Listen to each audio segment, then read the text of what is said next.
বৈষম্য বিরোধী আন্দোলনে ঢাকার আশপাশে যে কটি স্থানে পুলিশের সঙ্গে ছাত্র জনতার সংঘর্ষ হয় তার মধ্যে অন্যতম সাভার এলাকা। এখানে নিহতের পাশাপাশি অনেকেই গুলিবিদ্ধ হয়ে অন্ধ কিংবা পঙ্গুত্ব বরণ করেছেন। তাদের মধ্যে ছাত্র, শিক্ষক, সাংবাদিক সহ শ্রমজীবী মানুষও রয়েছেন। সাভার থেকে জিয়াউর রহমান জিয়ার পাঠানো প্রতিবেদন জানাচ্ছেন রিজওয়ান শরীফ।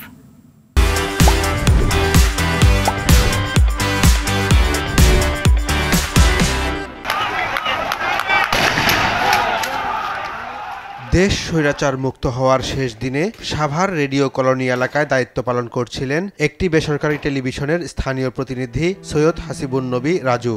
এ সময় পুলিশের অনিয়ন্ত্রিত গুলিবর্ষণের ফলে চোখ সহ সারা শরীরে গুলিবিদ্ধ হন তিনি।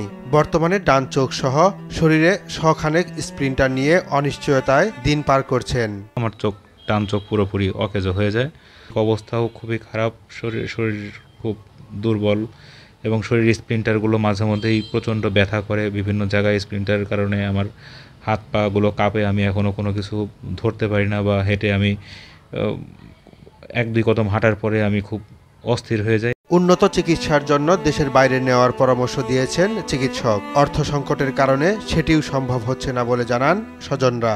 পুলিশের গুলিতে আহত হয়েছে, সে পরিচয় দেওয়ার পরেও পুলিশ তাকে গুলি করেছে। এটাই সবচেয়ে দুঃখজনক যে সে পরিচয় দেওয়ার পরেও কেন গুলিটা করলো। 17 জুলাই ঢাকা আরিচা মহাসড়কের শিমুলতলা এলাকায় একইভাবে চোখে ও শরীরে গুলিবিদ্ধ হয় মোটর শ্রমিক আবু বকর সিদ্দিক। পিতৃহীন পরিবারে ভাড়া বাসায় থেকে আয়ার কাজ করে সংসার চালাতেন মা আঞ্জু বেগম।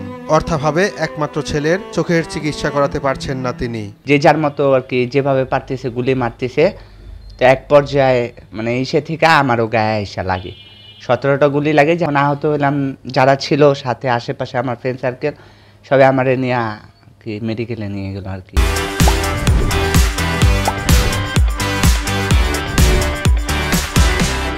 আমার ছেলে আহত হওয়ার পরে আমি যে হসপিটাল নিয়ে গেলাম, এত টাকা খরচ করলাম। এখন এই ছেলে ছিল আমার ভরসা। এখন এই ছেলে ভরসা, ছেলে তো এখন একটা চোখ হারায়া, ছেলে এখন অন্ধ। আর আমি তো ছোটোখাটো একটা হসপিটালে চাকরি করি, কয় টাকা ইয়ার স্যালারি পাই, আমার সংসার চালানো খুব তাপ হয়ে যায়। জাহাঙ্গীরনগর বিশ্ববিদ্যালয়ের ক্যাম্পাসে 15 জুলাই রাতে এলোপাতাড়ি গুলি ছুড়ে পুলিশ ও ছাত্রলীগ। এ সময় শিক্ষার্থীদের বাঁচাতে এগিয়ে এসে চোখ ও শরীরে গুলিবিদ্ধ হন ইতিহাস বিভাগের অধ্যাপক ডক্টর লুৎফুল এলাহি। নিজ খরচে বিদেশ থেকে চিকিৎসা করালেও খবর নেননি বর্তমান সরকারের কেউ।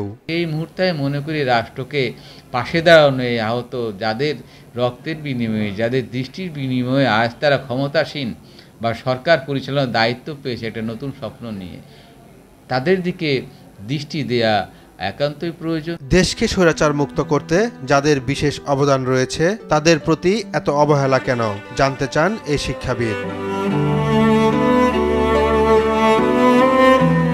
রিজওয়ান শরীফ, RTV।